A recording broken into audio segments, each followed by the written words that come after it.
ओमज्ञानतिमिरन्धस्य ज्ञानाञ्जनशलाकया चक्षुरुन्मिलितं येन तस्मै श्रीगुरवे नमः।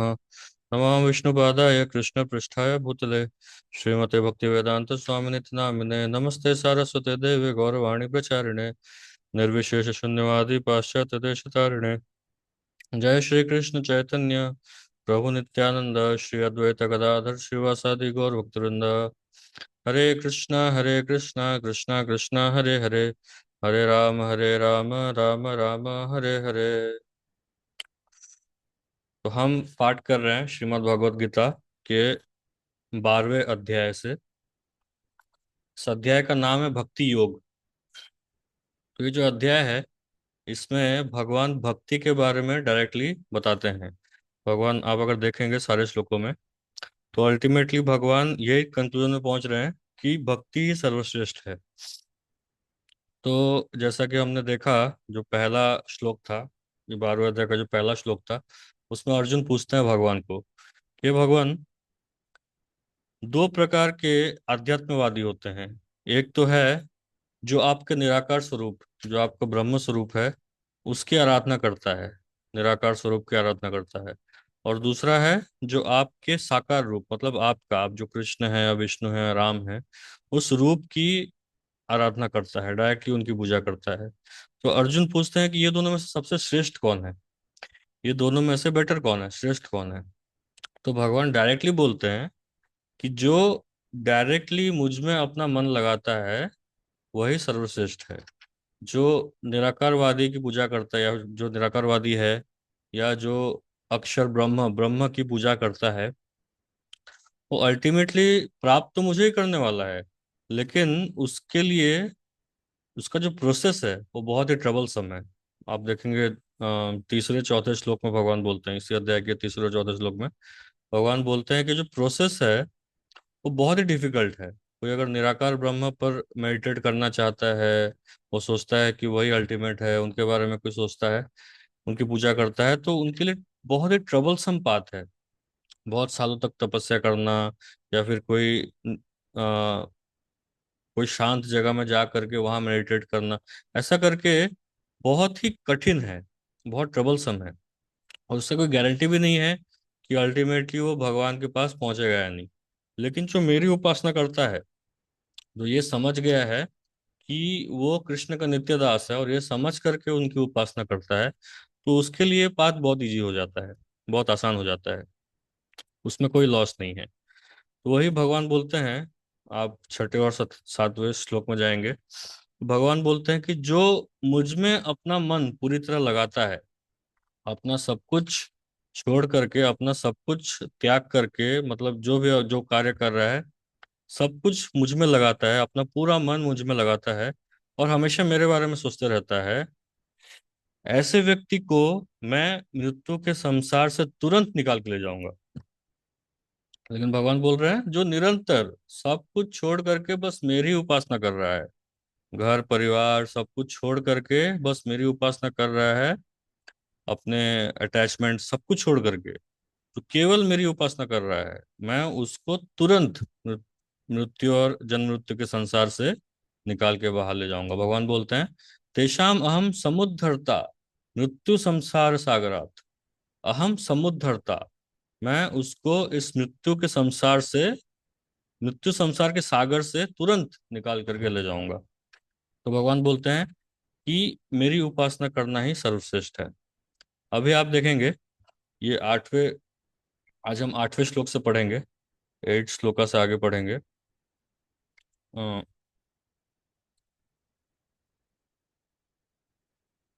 Bhagavad Gita 12 chapter, text number 8। आप लोग के पास भगवत गीता है तो आप देख सकते हैं, नहीं तो स्क्रीन पे आप देख सकते हैं। टेक्स्ट 8। मयि एव मन आधत्स्व मयि बुद्धिम निवेशया निवेशिष्यसि मय्येव अत ऊर्ध्वं न संशय। तो यहाँ बोल रहे हैं भगवान, मयि एव मन आधत्स्व मयि बुद्धि निवेशया, मतलब मुझ में अपना मन और बुद्धि जो कोई लगा रहा है, निवेशया, मुझ भगवान में अपने चित्त को स्थिर करो और अपनी सारी बुद्धि मुझ में लगाओ। इस प्रकार तुम निस्संदेह मुझ में सदैव वास करोगे। तो आप देखेंगे ये जो 8 श्लोका से लेकर 12, 8 से 12, ये जो 5 श्लोक है, इसमें भगवान भक्ति कैसे सर्वश्रेष्ठ है उसको एस्टेब्लिश करेंगे। भक्ति, ये सबसे उत्तम कोटि की भक्ति है जो 8 श्लोका में बताया गया है। ये सबसे उत्तम कोटि की भक्ति है। इसको बोला जाता है रागात्मिका भक्ति। राग आत्मिका मतलब जिसके आत्मा में राग बस गया है, किसके प्रति? भगवान कृष्ण के प्रति। तो वो हमेशा भगवान का ही चिंतन कर रहा है। वो जो भी कार्य कर रहा है केवल भगवान का ही कार्य कर रहा है। दिन रात भगवान के प्रचार कार्य में लगा हुआ है, भगवान की सेवा कर रहा है। जो भी कर रहा है उसका घर परिवार भगवान ही है, भगवान छोड़ करके और कुछ नहीं है। मुझ भगवान में अपने चित्त को स्थिर करो और अपनी सारी बुद्धि मुझ में लगाओ।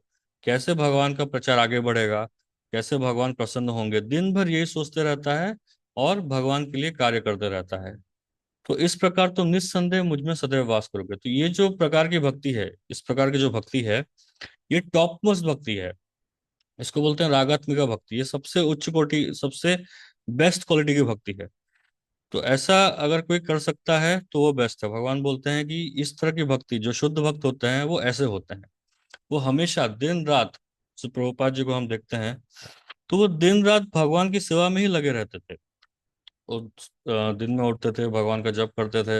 रात को भी बहुत कम ही सोते थे, शायद 1.5-2 घंटा सोते होंगे। और बाकी जब उठते थे तो किताब ट्रांसलेट करने में लग जाते थे, ट्रांसलेट करने में लग जाते थे। और दिन भर उनका जो टाइम था पूरा प्रचार में लगा रहता था।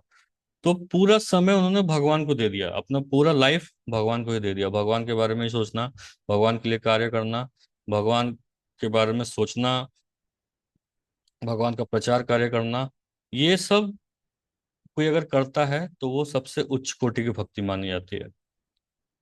तो हम प्रभुपाद का तात्पर्य पढ़ते हैं।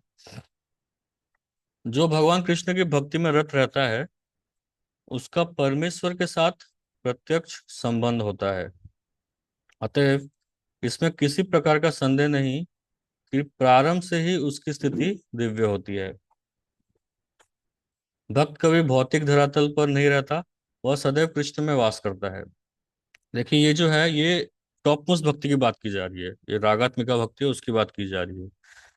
भगवान का पवित्र नाम तथा भगवान अभिन्न है। अतः जब भक्त हरे कृष्ण कीर्तन करता है तो कृष्ण तथा उनकी अंतरंगा शक्ति भक्त की जीवा पर नाचते हैं। जब वह कृष्ण को भोग चढ़ाता है तो कृष्ण प्रत्यक्ष रूप से उसे ग्रहण करते हैं और इस तरह भक्त इस उच्छिष्ट या झूठन को खाकर कृष्ण में हो जाता है। जो इस प्रकार सेवा में नहीं लगता, जो इस प्रकार सेवा में नहीं लगता, वह नहीं समझ पाता कि यह सब कैसे होता है। यद्यपि भगवत गीता तथा अन्य वैदिक ग्रंथों में इसी विधि की संस्तुति की गई है। तो देखिए ये जो है, ये सबसे उच्च कोटि की भक्ति है, सबसे हाईएस्ट लेवल। ये बेस्ट क्वालिटी की भक्ति है। अगर दिन पूरा टोटली हम भगवान कृष्ण के बारे में सोच रहे हैं, भगवान कृष्ण का प्रचार कैसे आगे बढ़ेगा उसके बारे में सोच रहे हैं, उनके बारे में, उनको कैसे सेवा किया जाए उसके बारे में सोच रहे हैं, तो ये सबसे उच्च कोटि की भक्ति है। राग आत्मिका, हमारी आत्मा पूरी तरह से राग में बस गई है। किसके राग में? भगवान कृष्ण के राग में। ये सबसे उच्च कोटि के भगवान बोलते हैं। सबसे पहले सबसे टॉप मोस्ट क्वालिटी की भक्ति बताते हैं, फिर बोलते हैं नेक्स्ट अगर ये आपसे नहीं हो पा रहा है तो क्या करना चाहिए। नेक्स्ट क्या है? अथ चित्तम समाधातुम न शक्नोषि मयि स्थिरम अभ्यास योगेन ततो माम इच्छाप्तुम धनंजय।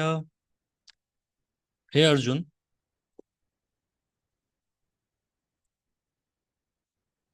हे अर्जुन, हे धनंजय, यदि तुम अपने चित्त को अविचल भाव से मुझ पर स्थिर नहीं कर सकते तो तुम भक्ति योग के विधि विधानों का पालन करो। इस प्रकार तुम मुझे प्राप्त करने की चाह उत्पन्न करो। तो भगवान बोल रहे हैं, अगर कोई दिन रात भगवान की सेवा में नहीं लग सकता, मतलब वो अपने मन को भगवान में स्थिर नहीं कर सकता, उसका मन यहाँ वहां भाग रहा है, जैसा हम कई बार बोलते हैं, प्रभु जी हमारा मन यहाँ वहां भागते रहता है, क्या करें हम। तो भगवान बोल रहे हैं कि ऐसा जो व्यक्ति है उसको क्या करना चाहिए?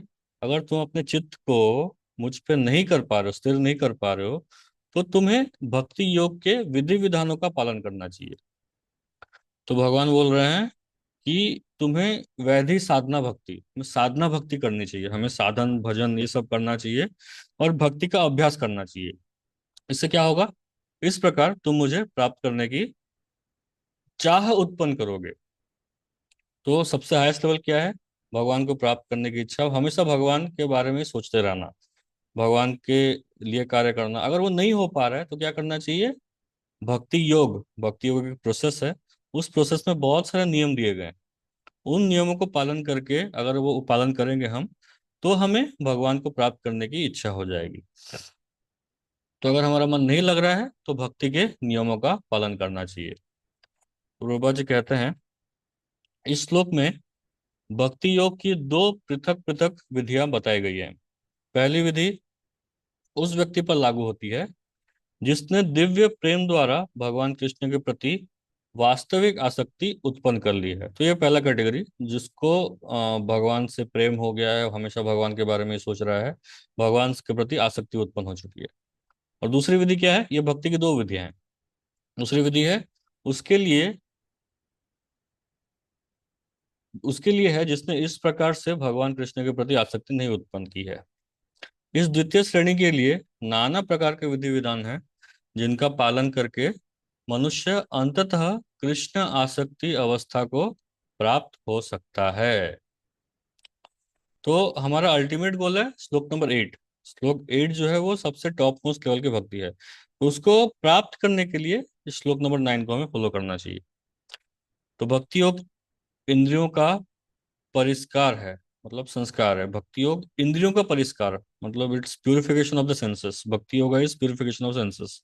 संसार में इस समय सारी इंद्रियां सदा अशुद्ध हैं, क्योंकि वे इंद्रिय तृप्ति में लगी हुई हैं।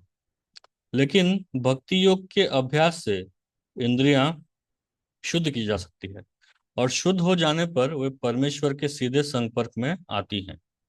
इस संसार में रहते हुए मैं किसी अन्य स्वामी की सेवा में रत हो सकता हूँ, लेकिन मैं सचमुच उसकी प्रेमपूर्ण सेवा नहीं करता। मैं केवल धन पाने के लिए सेवा करता हूँ, और वह स्वामी भी मुझे प्रेम नहीं करता। वह मुझसे सेवा कराता है, काम कराता है, और मुझे धन देता है। अतएव प्रेम का प्रश्न ही नहीं उठता है।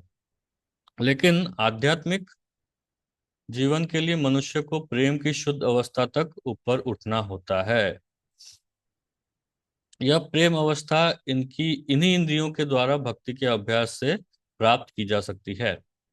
यह ईश्वर प्रेम अभी प्रत्येक हृदय में सुप्त अवस्था में है। वहां पर यह ईश्वर प्रेम अनेक रूपों में प्रकट होता है, लेकिन भौतिक संगति से दूषित हो जाता है। अतएव उस भौतिक संगति से हृदय को विमल बनाना होता है, और उस सुप्त स्वाभाविक कृष्ण प्रेम को जागृत करना होता है। यही भक्ति योग की पूरी विधि है। भक्ति योग के विधि विधानों का अभ्यास करने के लिए मनुष्य को किसी सुविज्ञ गुरु के मार्गदर्शन में कतिपय नियमों का पालन करना होता है। यथा ब्रह्म मुहूर्त में जागना, स्नान करना, मंदिर में जाना तथा प्रार्थना करना, एवं हरे कृष्ण कीर्तन करना। फिर अर्च विग्रह पर चढ़ाने के लिए फूल चुनना, अर्च विग्रह पर भोग चढ़ाने के लिए भोजन बनाना, प्रसाद ग्रहण करना आदि। ऐसे अनेक विधि विधान हैं जिनका पालन आवश्यक है। मनुष्य को शुद्ध भक्तों से नियमित रूप से भगवत गीता तथा श्रीमद् भागवत सुनना चाहिए। डॉक्टर रूपा जी बता रहे हैं मनुष्य को शुद्ध भक्तों से नियमित रूप से भगवत गीता तथा श्रीमद् भागवत सुनना चाहिए। ये लाइन बहुत इंपॉर्टेंट है। हम जा करके यूट्यूब में या कोई भी सोशल मीडिया में कहीं भी जा करके कुछ भी सुन लें और हम सोचें कि हमारी भक्ति आगे बढ़ जाएगी, ऐसा नहीं होने वाला है। रूपा जी क्लियरली बोल रहे हैं मनुष्य को शुद्ध भक्तों से नियमित रूप से भगवत गीता तथा श्रीमद् भागवत सुनना चाहिए। तो केवल शुद्ध भक्तों से ही हमें श्रीमद् भागवत या फिर भगवत गीता सुनना चाहिए नियमित रूप से। इस अभ्यास से कोई भी ईश्वर प्रेम के स्तर तक उठ सकता है, और तब भगवत धाम तक उसका पहुंचना ध्रुव है। विधि विधानों के अंतर्गत गुरु के आदेश अनुसार भक्ति योग का यह अभ्यास करके मनुष्य निश्चय ही भगवत प्रेम की अवस्था को प्राप्त हो सकेगा। तो आप लोग थोड़ा ध्यान से देखिए, तो यहाँ भगवान दो प्रकार की भक्ति बता रहे हैं, या दो तरीके बता रहे हैं। जो सबसे पहला है वो है रागात्मिका, मतलब पूर्णतया भगवान कृष्ण की सेवा में ही पूरा मन लगा हुआ है, पूरा बॉडी सब कुछ भगवान की सेवा में ही लगा हुआ है। वो अगर नहीं हो पा रहा है, अगर वो हमसे नहीं हो पा रहा है 24 घंटे में भगवान की सेवा, हमारा मन नहीं लग रहा है भगवान की सेवा में, तो क्या करना चाहिए? फिर भक्ति योग के विधि विधानों का पालन करना चाहिए। तो वो विधि विधान, उसको साधना भक्ति कहा जाता है। तो साधना भक्ति करने के लिए एक व्यक्ति को एक गुरु का आश्रय लेना होता है, और गुरु के आश्रय में रह करके गुरु वो जो कुछ बोलते हैं, गुरु जो भी बोलते हैं, वो सबका पालन करना होता है। वो सब पालन करेंगे तो धीरे धीरे धीरे हमारे मन में कृष्ण के प्रति आसक्ति आते रहेगी, जागते रहेगी, और अंत में जो 8वां श्लोक दिया गया है वो स्टेज में हम पहुंच जाएंगे। तो ये हो गया दो स्तर। सबसे पहला कि हमेशा हमारा मन लगा हुआ है, दूसरा हम अपने मन को लगाने की कोशिश कर रहे हैं। तो अभी भगवान बोल रहे हैं कि ये अगर ये दोनों भी नहीं हो सकता, पहला और दूसरा, पहला तो हो गया टॉप मोस्ट, सेकंड हो गया हम अपना मन को लगा रहे हैं, हम समझ गए हैं कि भगवान की भक्ति सर्वश्रेष्ठ है, इसलिए हम अपने मन को भगवान की भक्ति में लगाने का प्रयास कर रहे हैं विधि विधानों के माध्यम से। ये दो हो गए। अगर ये भी नहीं हो सकता है तो फिर क्या करना चाहिए, भगवान नेक्स्ट बताएंगे। देखिए कितना क्लियरली भगवान बता रहे हैं। अभ्यास्यपि असमर्थोसि मत्कर्म परमो भव, मदर्थम अपि कर्माणि कुर्वन् सिद्धिम अवाप्स्यसि। भगवान बोल रहे हैं, यदि तुम भक्ति योग के विधि विधानों का भी अभ्यास नहीं कर सकते, तो मेरे लिए कर्म करने का प्रयत्न करो, क्योंकि मेरे लिए कर्म करने से तुम पूर्ण अवस्था सिद्धि को प्राप्त करोगे। तो ये बोल रहे हैं कि भगवान बोल रहे हैं कि अगर ये विधि विधान नहीं पालन कर सकते तो कैसे कैसे करके मेरे लिए सेवा करो। तो इसका तात्पर्य पढ़ते हैं, कोई तात्पर्य पढ़ सकते हैं? हरे कृष्णा।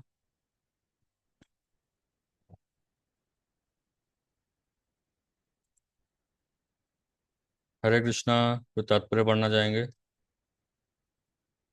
कृष्ण, हरे कृष्ण। हाँ पढ़ो। हरे कृष्ण। यदि कोई गुरु के निर्देशानुसार भक्ति योग के विधि विधानों का अभ्यास नहीं भी कर पाता है, तो भी परमेश्वर के लिए कर्म करके उससे पूर्ण अवस्था प्रदान कराई जा सकती है। यह कर्म किस प्रकार किया जाए, इसकी व्याख्या 11वें अध्याय के 55वें श्लोक में पहले ही की जा चुकी है। मनुष्य में कृष्ण भक्ति के प्रचार हेतु सहानुभूति होनी चाहिए। ऐसे अनेक भक्त हैं जो कृष्ण भक्ति के प्रचार कार्य में लगे हैं। उन्हें सहायता की आवश्यकता है, अतः उन्हें भले ही कोई व्यक्तियों की विधि विधानों का प्रत्यक्ष रूप से अभ्यास न कर सके, तो उसे ऐसे कार्य में सहायता देने का प्रयत्न करना चाहिए। प्रत्येक प्रकार के प्रयास में भूमि पूजन संगठन तथा श्रम की आवश्यकता होती है। जिस प्रकार किसी भी व्यापार में रहने के स्थान उपयोग के लिए कुछ पूंजी, कुछ श्रम तथा विस्तार करने के लिए कुछ संगठन चाहिए, उसी प्रकार कृष्ण सेवा के लिए भी इनकी आवश्यकता होती है। अंतर केवल इतना ही होता है कि भौतिकवाद में मनुष्य इंद्रिय तृप्ति के लिए सारा कार्य करता है, लेकिन यही कार्य कृष्ण की तुष्टि के लिए किया जा सकता है। यही दिव्य कार्य है। यदि किसी के पास पर्याप्त धन है, तो वो कृष्ण भावनामृत के प्रचार के लिए भी कोई कार्यालय अथवा मंदिर निर्मित कराने में सहायता कर सकता है, अथवा वह प्रकाशन में सहायता पहुंचा सकता है। कर्म के विविध क्षेत्र में और मनुष्य को ऐसे कर्मों में रुचि लेनी चाहिए। यदि कोई अपने कर्मों के फल को नहीं त्याग सकता, तो कम से कम उसका कुछ प्रतिशत कृष्ण भगवान के प्रचार में तो लगा ही सकता है। इस प्रकार कृष्ण भगवान की दिशा में स्वेच्छा से सेवा करने से व्यक्ति भगवत प्रेम की उच्चतर अवस्था को प्राप्त हो सकेगा, जहाँ तक उन्हें उसे पूर्णता प्राप्त हो सकेगी। हरे कृष्ण, धन्यवाद। तो यहाँ देखिए प्रभुपाद जी बता रहे हैं कि कैसे पहले तो भगवान बोल रहे हैं कि अगर कोई भक्ति के विधि विधानों का ही पालन नहीं कर सकता, तो उसे क्या करना चाहिए, उसे मेरे लिए कार्य करने का प्रयास करना चाहिए। तो ये कैसा हो गया, जैसे कुछ गृहस्थ भक्ति होते हैं, वो लोग कई बार होता है सारे नियमों का पालन नहीं कर सकते। मतलब हम बोलते हैं कि अगर कोई भक्ति में आगे बढ़ना चाहता है तो उसको सुबह उठना चाहिए, उठ करके पहले भगवान को प्रणाम करना, पहले नहा धो करके भगवान को प्रणाम करना चाहिए। हो सके तो थोड़ा सा मंगल आरती करे, मंगल आरती, नरसिंह आरती, तुलसी आरती, ये करके फिर जप करे।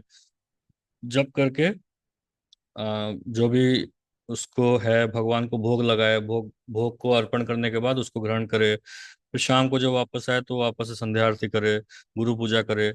ये सब हम बोलते हैं। तो भक्ति में आगे बढ़ने के लिए ये नियमों का पालन करना आवश्यक। अगर ये नियम पालन नहीं हो पा रहा है, कुछ कुछ नियम पर, कई बार होता है कि ऑफिस के कार्य कामों में बहुत ज्यादा बिजी हो जाते हैं, या फिर कुछ होता है, घर में बच्चे हैं उनको संभालना होता है, तो बहुत सारे ऐसे ये जो नियम है इनको पालन करना मुश्किल हो जाता है, कुछ कुछ चीजें छूट जाती हैं। तो फिर इनको क्या करना चाहिए? तो इसमें भगवान बोल रहे हैं कि मेरे लिए कार्य करने का प्रयास करो। तो प्रभुपाद जी उसको एक्सप्लेन कर रहे हैं, कार्य करने के अलग अलग तरीके होते हैं। जैसे प्रभुपाद जी बोल रहे हैं, हर चीज के लिए अगर कोई प्रचार कार्य हो रहा है, जैसे कृष्ण भावनामृत का प्रचार कार्य हो रहा है, तो उसके लिए या फिर कोई भी चीज के लिए भूमि चाहिए, पूंजी या धन चाहिए, उसके बाद संगठन चाहिए, ऑर्गेनाइजेशन चाहिए, और लेबर चाहिए, कार्य चाहिए। तो ये चार तरीके से हम उस और मतलब प्रचार कार्य को हेल्प कर सकते हैं। या तो किसी के पास कोई जमीन है तो वो जमीन दान कर दे, किसी के पास धन है तो वो धन दान करे, किसी के पास लोग हैं लगाने के लिए तो उनको ला करके सेवा में लगाए, या फिर खुद आकर के सेवा करे, खुद आकर के लेबर करे, उसके सेवा करे। तो इस प्रकार से किसी न किसी तरह से कृष्ण भावनामृत कैसे आगे बढ़े उसके बारे में सोचना चाहिए। तो ऐसा करने से क्या होगा? भक्ति के नियम पालन करने की इच्छा आएगी। तो भक्ति के नियम पालन करने की इच्छा आएगी तो उसके बाद धीरे धीरे भगवान में आसक्ति जाएगी। तो भगवान स्टेप बाय स्टेप बता रहे हैं कि सबसे पहला, या तो पूरी तरह से मेरे बारे में ही सोचो, मेरी सेवा में लग जाओ, और मेरा प्रचार करो। दिन मतलब पूरा 24 घंटा भगवान की सेवा में जो लगा हुआ है वो सर्वश्रेष्ठ कोटि का भक्त है। अगर उतना नहीं हो पा रहा है तो क्या करना चाहिए? मन अगर नहीं लग रहा है तो क्या करना चाहिए? नियमों का पालन करना चाहिए, भक्ति योग के नियमों का पालन करना चाहिए। वो भी अगर नहीं हो रहा है, नियम भी पालन नहीं कर पा रहे हैं, समय नहीं है, कुछ है, हमारे कंडीशंस कुछ वैसे नहीं है, तो क्या करना चाहिए? किसी तरह से हमें कार्य करना चाहिए भगवान के लिए। मतलब भक्ति योग में जो लगे हुए हैं उनको हेल्प करें, उनको किस तरह से हेल्प करें। तो उससे क्या होगा?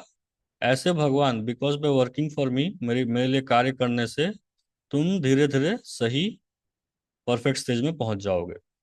तो भगवान बोल रहे हैं कि ये ग्रेजुअल प्रोसेस है, धीरे धीरे, या तो ये या तो ये या तो ये। तो जो भक्त हैं उनको कम से कम ये थर्ड लेवल में होना चाहिए। जो जो समझ गए हैं कि जीवन का लक्ष्य क्या है, उनको कम से कम इतना स्टेज में तो होना ही चाहिए, इस स्टेज में होना ही चाहिए कि वो प्रचार कार्यों को हेल्प कर रहे हैं। अगर वो नहीं भी कर पा रहे हैं, अपने नियमों का पालन नहीं भी कर पा रहे हैं, तो उनको कम से कम प्रचार कार्यों में निरंतर हमेशा कुछ ना कुछ हेल्प करते रहना चाहिए। तो ऐसे करके वो भक्ति में आगे बढ़ जाएंगे।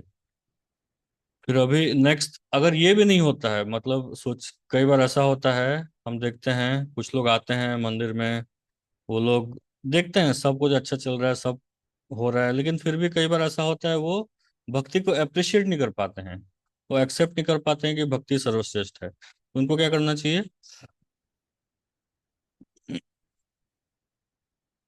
अथेतदप्यसक्तोऽसि कर्तुमद्योगमाश्रित सर्वकर्म फलत्यागम ततः कुरु यतात्मवान। तो भगवान बोल रहे हैं, किंतु यदि तुम मेरे इस भावनामृत में कर्म करने में असमर्थ हो, तो तुम अपने कर्म के समस्त फलों को त्याग कर कर्म करने का तथा आत्मस्थित होने का प्रयत्न करो। तो भगवान यहाँ पे निष्काम कर्मयोग के बारे में बोल रहे हैं। बिना अपने समस्त फल को त्याग करके कर्म करने का प्रयास तथा आत्मस्थित, उसी में सेल्फ सेटिस्फाइड, सेल्फ सिचुएटेड होने का प्रयास करो, अपने आप में सेटिस्फाइड होने का प्रयास करो। तो ये भक्ति नहीं है, ये जो पर्टिकुलर चीज है ये भक्ति नहीं है। ये भगवान बोल रहे हैं एटलीस्ट इतना करो। अगर तुम कृष्ण भावनामृत को हेल्प नहीं कर पा रहे हो, उसको अप्रिशिएट नहीं कर पा रहे हो, तो कम से कम ये चीज करना चाहिए। तो तात्पर्य कोई पढ़ना चाहेंगे 11वें श्लोक का? हरे कृष्णा। कोई है? हरे कृष्णा। मैं फिर पढ़ूं? हरे हाँ कृष्णा प्रभु जी। हाँ हाँ, पढ़ो। प्रभुपाद की जय। हरे कृष्ण। साधना हो सकता है कि कोई व्यक्ति सामाजिक पारिवारिक या धार्मिक का।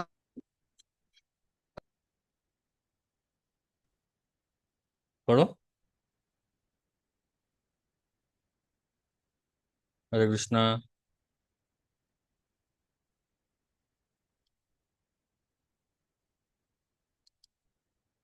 हिमांशु प्रभु, क्या आवाज नहीं आ रही है? हरे कृष्णा, हरे कृष्णा। हाँ हाँ, अभी आई, बोलो। हरे कृष्णा। अ, हो सकता है कि कोई व्यक्ति सामाजिक पारिवारिक या धार्मिक कारणों से या किसी अन्य अवरोधों के कारण कृष्ण भावनामृत के कार्यकलापों के प्रति सहानुभूति तक दिखा पाने में अक्षम रहे। यदि वह अपने को प्रत्यक्ष रूप से इन कार्यकलापों के प्रति जोड़ जोड़ ले तो हो सकता है। प्रभु जी, कहा गया प्रभु जी। हाँ पढ़ो। हो सकता है तो कि हाँ कि पारिवारिक सदस्य विरोध करे या अन्य कठिनाइयां उठ खड़ी हो जिस व्यक्ति के कारण, सॉरी सॉरी माफ कीजिए, जिस व्यक्ति के साथ ऐसी समस्याएं लगी हो उसे यह सलाह दी जाती है कि वह अपने कार्यकलापों के संचित फल को किसी शुभ कार्य में लगा दे। ऐसी विधियां वैदिक नियमों में वर्णित है।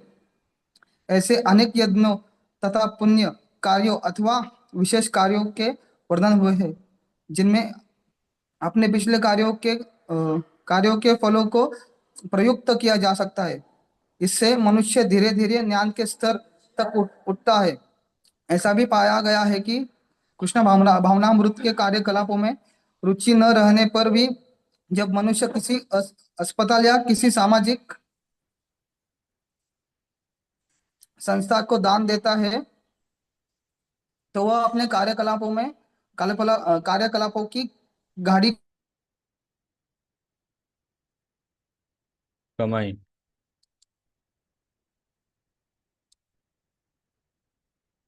हरे कृष्णा। हरे कृष्णा। चले गए। हाँ तो ठीक है, यहाँ से तो वह अपने कार्यकलापों की गाढ़ी कमाई का परित्याग करता है। यहाँ पर इसकी भी संशोधि की गई है, क्योंकि अपने कार्यकलापों के फल के परित्याग के अभ्यास से मनुष्य क्रमशः अपने मन को स्वच्छ बनाता है, और उस विमल मनस्थिति में वह कृष्ण भावनामृत को समझने में समर्थ होता है।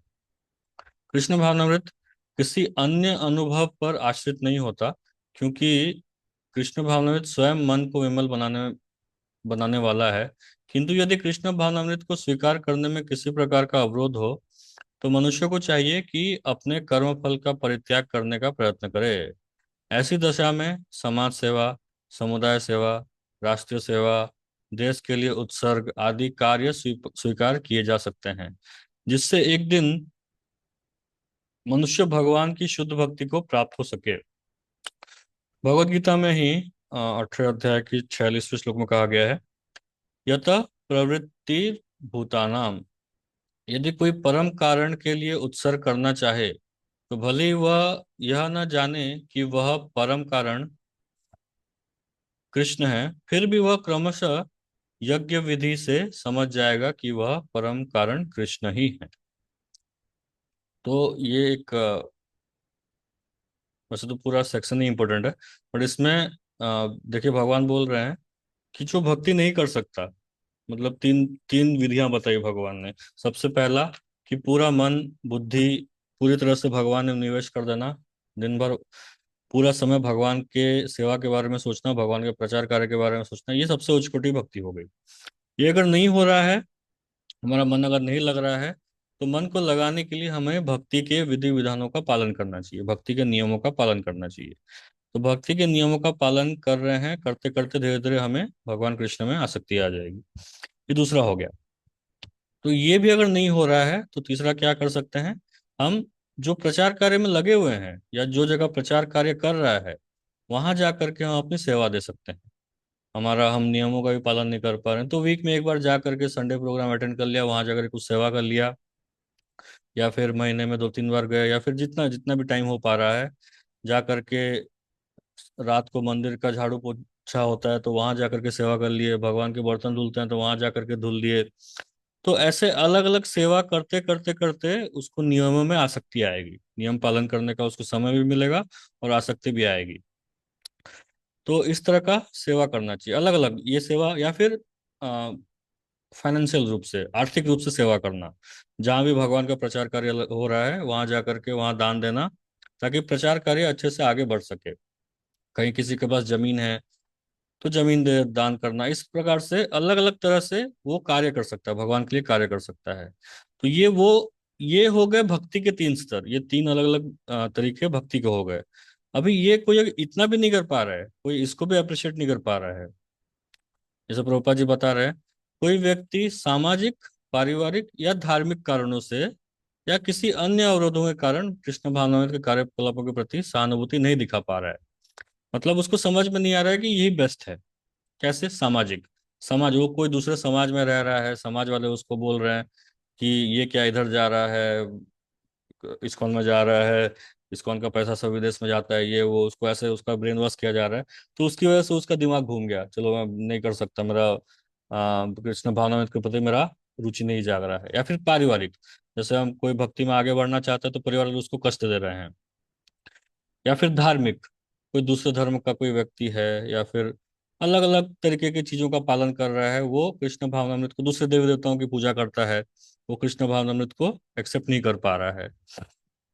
तो ऐसे जो लोग हैं इनके लिए क्या बताया गया है? इनके लिए बताया गया है कि उन्हें अपना जो भी कर्म फल है, जो भी वो कार्य कर रहे हैं, मतलब जो भी कमा रहे हैं, उसका कुछ हिस्सा उनको, कर्म फल को त्याग करना चाहिए। मतलब उसका कुछ हिस्सा उनको जा करके पुण्य कर्म, जैसे हो गया गौ सेवा हो गया, या फिर जा करके कोई हॉस्पिटल में दे दिया, या फिर अलग अलग कुछ ना कुछ अलग अलग प्रकार के शास्त्र में बहुत सारे अलग अलग पुण्य विधियां दी गई हैं, कर्मकांड में बहुत सारी पुण्य विधियां दी गई हैं।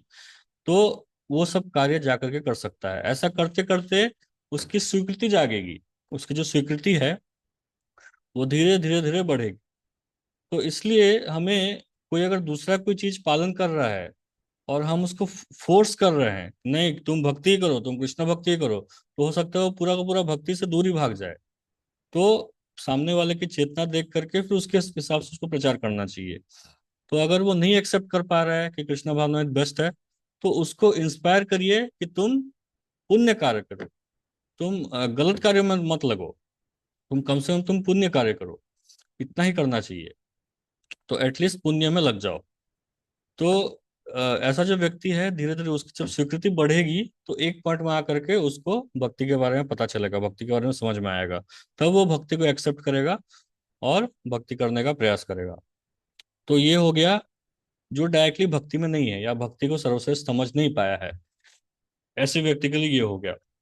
अभी भगवान इससे और एक स्टेप नीचे जाते हैं, जो ऐसा भी नहीं कर सकता तो उसको क्या करना चाहिए। फिर भगवान बोलते हैं, नेक्स्ट जो 12 श्लोक है लास्ट में,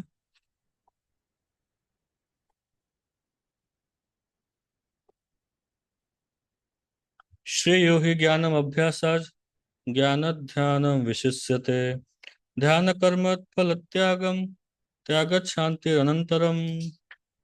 भगवान बोल रहे हैं, अगर तुम ये भी नहीं कर सकते, ये भी अभ्यास नहीं कर सकते, जा करके पुण्य करना, दान दक्षिणा करना कहीं पे, तो ज्ञान के अनुशीलन में लग जाओ। भगवान बोल रहे हैं अगर ये भी नहीं कर सकते तो ज्ञान प्राप्त करने का प्रयास करो।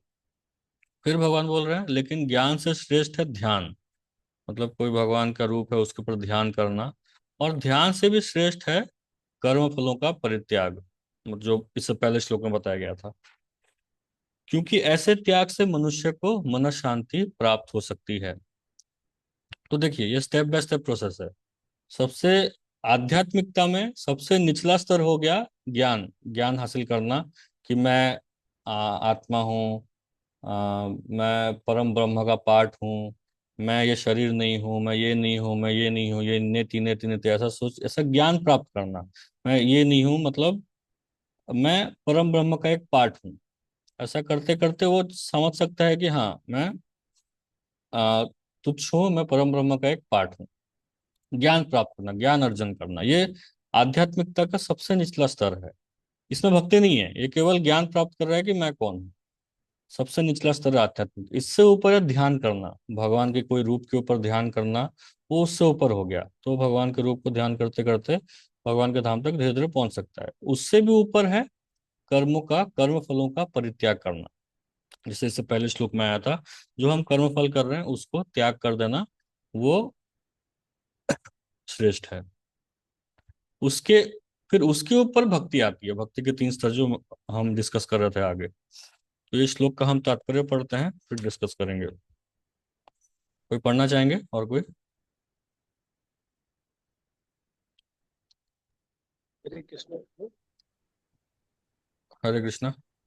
पढ़ूं? आ, हाँ ठीक है, पढ़िए, मैं तो कोई बोल नहीं रहा। हरे कृष्ण। जैसा कि पिछले श्लोक में बताया गया है, भक्ति के दो प्रकार है। विधि विधानों से पूर्ण तथा पद प्रेम की आसक्ति से पूर्ण।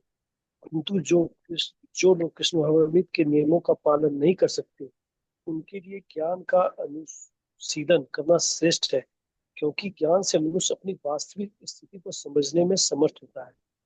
यही ज्ञान क्रमशः ध्यान तक पहुंचने वाला है, और ध्यान से क्रमशः परमेश्वर को समझा जा सकता है। ऐसी भी विधियां हैं जिससे मनुष्य अपने को परम ब्रह्म मान बैठता है। और यदि कोई भक्ति करने में असमर्थ है, तो ऐसा ध्यान भी अच्छा है।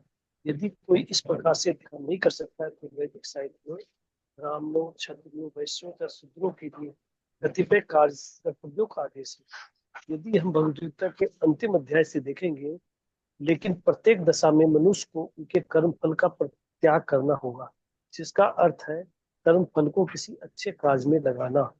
संक्षेपतः सर्वोच्च लक्ष्य भगवान तक पहुंचने की दो विधियां हैं। एक विधि है कर्मिक विकास की ओर, दूसरी है प्रत्यक्ष विधि। इस महाभारत में भक्ति प्रत्यक्ष विधि है। अन्य विधि में कर्मों के फल का त्याग करना होता है। तभी मनुष्य ज्ञान की अवस्था को प्राप्त होता है, उसके बाद ध्यान की अवस्था तथा फिर परमात्मा के बोध की अवस्था, और अंत में भगवान की अवस्था आ जाती है। मनुष्य चाहे तो एक एक पग करके आगे बढ़ने की विधि अपना सकता है, या प्रत्यक्ष विधि ग्रहण कर सकता है। लेकिन प्रत्यक्ष विधि हर एक के लिए संभव नहीं है। अतः अप्रत्यक्ष विधि भी अच्छी है, लेकिन यहाँ यह समझ लेना होगा कि अर्जुन के लिए अप्रत्यक्ष विधि नहीं सुझाई गई है, क्योंकि वह पहले से परमेश्वर के प्रति प्रेमा भक्ति की अवस्था को प्राप्त था। यह तो उन लोगों के लिए है जो इस अवस्था को प्राप्त नहीं है। उसके लिए त्याग, ज्ञान, ध्यान तथा परमात्मा एवं ब्रह्म की अनुभूति की कर्मिक विधि ही पालनीय है। लेकिन जहाँ तक भगवत गीता का संबंध है, उसमें तो प्रत्यक्ष विधि पर ही बल है। प्रत्येक व्यक्ति को प्रत्यक्ष विधि कर्म करने तथा भगवान श्री कृष्ण की शरण में जाने की सलाह दी जाती है। ये हम्म। प्रभुपाद की हरे कृष्णा। तो यहाँ प्रभुपाद जी बता रहे हैं कि जो लोग नहीं कर पाते हैं, जो भगवान के साकार रूप को एक्सेप्ट नहीं कर पाते हैं, उनके लिए विधि बताई गई है कि हाँ, तुम पहले ज्ञान का अनुसरण करो, उसके बाद ध्यान करो, फिर परमात्मा के बारे में जानो, उसके बाद फिर धीरे धीरे आगे बढ़ो। जो ज्ञान भी इतना भी नहीं कर सकता, तो कम से कम जो ब्राह्मण, क्षत्रिय, वैश्य, शूद्र है, उनके लिए वर्णाश्रम के बारे में जो बताया गया है शास्त्रों में, उसका पालन करें, उनके विधि विधानों का पालन करें। तो ये स्टेप बाय स्टेप प्रोसेस है। ये आप इससे पहले सेकंड थर्ड चैप्टर में भी देखेंगे, तो इसको योगा लैडर बोलते हैं। योगा लैडर, योग की सीढ़ी, एक एक करके ऊपर चढ़ते हैं। तो सबसे निचला स्तर होता है पशु जीवन, जहाँ कोई विधि विधानों का पालन नहीं किया जा रहा है। उससे ऊपर उठ करके व्यक्ति अपना व्यक्ति समझता है कि मुझे जो भी सुख दुख मिल रहा है, वो मेरे कर्मों की वजह से मिल रहा है। तो मैं अगर अच्छा कर्म करूंगा, अगर मैं देव देवताओं की पूजा करूंगा, उनका यज्ञ करूंगा, तो मुझे अच्छे कर्म प्राप्त होंगे। तो इसको कहते हैं कर्मकांड की विधि। इसको कहते हैं कर्मकांड की विधि। तो ये कम से कम पशु स्तर से ऊपर उठ गया। मनुष्य पशु स्तर से ऊपर उठ करके देव देवताओं की पूजा कर रहा है, उनकी आराधना कर रहा है, उससे अपना कर्म फल प्राप्त कर रहा है, और उसको एंजॉय कर रहा है। ये हो गया कर्मकांड। उसके ऊपर आता है कर्मयोग। सबसे पहला आएगा सकाम कर्मयोग। सकाम कर्मयोग मतलब अपना उस ये व्यक्ति समझता है कि परम भगवान ही सर्वोत्तम है, भगवान कृष्ण ही परम भगवान है। लेकिन ये जो भी कार्य कर रहा है उसके फल के प्रति आसक्त है। तो ये लोग होते हैं वर्णाश्रम का पालन करने वाले, जो मतलब वैदिक वर्णाश्रम दिया गया है उसका पालन करने वाले जो होते हैं वो अपने कर्म फल से आसक्त रहते हैं। तो मतलब जो उन्होंने कार्य किया है उसका फल उनको मिलना चाहिए। हमने जो कार्य किया, जैसा जैसा करोगे वैसा भरोगे, ऐसा मानने वाले लोग। तो हमने जो कार्य किया उसका फल हमें मिलना चाहिए, तो अपने कर्म फल से आसक्त रहते हैं। उसके ऊपर है निष्काम कर्मयोग।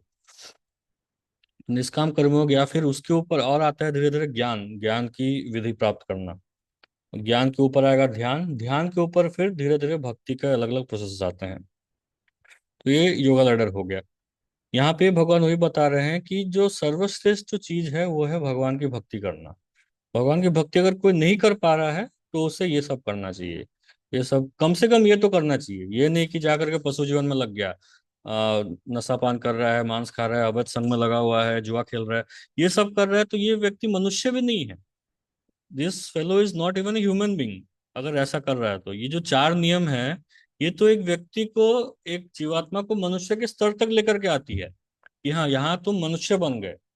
ये जो चार नियम पालन कर रहे हैं कि जुआ सट्टा ना कर खेलना, मांसाहार ना करना, नशापान ना करना, अवैध संग ना रखना, ये कोई पालन करता है तो ये व्यक्ति मनुष्य बनता है। उसके भक्त नहीं बन गया है। ये मनुष्य बनने के बाद फिर भक्ति के नियम अलग हैं। तो सबसे पहला चीज है कि व्यक्ति कम से कम मनुष्य तो बने। ये सब पालन करेगा तो अपनी मनुष्यता का तो जी रहा है, कम से कम थोड़ा दान करेगा, कहीं जाकर कोई हॉस्पिटल में चैरिटी देगा, कुछ करेगा। तो ऐसा करके एक व्यक्ति जो है मनुष्य बना रहेगा। धीरे धीरे धीरे हो सकता है उसको शुद्ध भक्तों का संग प्राप्त हो जाए। शुद्ध भक्त का संग प्राप्त होने के बाद वो देखेगा कि भगवान की भक्ति कितनी महान है, कितनी भगवान की प्रेम भक्ति कितनी रस भरी है। वो देख करके फिर वो भक्ति करने का प्रयास करेगा, उसको प्रारंभ करने का प्रयास करेगा। तो इसलिए कोई व्यक्ति अगर एक्सेप्ट नहीं कर पा रहा है, उसे फोर्सफुली जबरदस्ती भक्ति पिलाने का जरूरत नहीं है। लेट हिम गो स्लोली, धीरे धीरे करने दो उसको। वो जो भी कर रहा है एटलीस्ट अच्छे से करे, जो भी कर रहा है उसको और अच्छे से करे, तो हो सकता है वो धीरे धीरे शुद्ध भक्तों का संग होगा। जैसे प्रभुपाद की वाणी, प्रभुपाद का कीर्तन हर जगह के मंदिर में चलते रहता है, तो प्रभुपाद का कीर्तन सुनते सुनते ही हो सकता है किसी का लाइफ चेंज हो जाए। तो ऐसा अगर हम इंस्पायर करेंगे किसी को कि जो भी तुम कर रहे हो वो अच्छे से करो, मतलब आध्यात्मिक कार्य दूसरे कार्य नहीं, तो उसमें भी हो सकता है कि धीरे धीरे व्यक्ति भक्ति में आगे आ जाए। लेकिन जो भक्त हैं, जो हम लोग हैं, उनको कम से कम वो तीसरे स्तर में रहना ही चाहिए। जो श्लोका नंबर 10 है वहां पे कम से कम रहना ही चाहिए। अगर हमसे नियमों का पालन नहीं हो पा रहा है प्रॉपरली, तो हमें जा करके भगवान के प्रचार कार्य में सहायता करना चाहिए। कैसे कैसे करके भगवान के प्रचार के कार्य में जो लगे हुए हैं उनको हेल्प करना चाहिए किसी भी तरह से। आजकल तो सोशल मीडिया भी है, सोशल मीडिया के माध्यम से भी प्रचार में हेल्प कर सकते हैं। तो बहुत सारी चीजें हैं। अपने जो हमारे स्किल्स हैं, वो स्किल्स को भगवान की सेवा में लगा सकते हैं। कैसे कैसे करके भगवान की सेवा में अपने मन को लगाना चाहिए। तो ऐसा सेवा में लगे रहेंगे तो नियमों को पालन करने का इच्छा होगा, और नियम को पालन करने का इच्छा होगा, फिर नियम पालन करेंगे, तो धीरे धीरे धीरे भगवान के प्रति हमारे हृदय में रति जागृत होगी। भगवान के प्रति जो आसक्ति है, जो राग है, वो भगवान के प्रति हमारे हृदय में उत्पन्न होगा, जो सबसे उच्च कोटि की भक्ति है। अ, श्लोका नंबर 8 में बताया गया है कि जो मन है, अपना मन और बुद्धि को पूरी तरह से मुझ में लगाओ। तो ये हो गया श्लोका नंबर 8 से श्लोका नंबर 12। इसमें भगवान भक्ति के अलग अलग स्तर, भक्ति कैसे सर्वश्रेष्ठ है उसके बारे में भगवान यहाँ पे एस्टेब्लिश कर रहे हैं। तो आज हम इतना ही पढ़ेंगे, इसके बाद का जो है नेक्स्ट क्लास में कंप्लीट करेंगे। तो यहाँ तक किसी को कोई प्रश्न है तो आप लोग पूछ सकते हैं, नहीं तो हम यही विराम देंगे।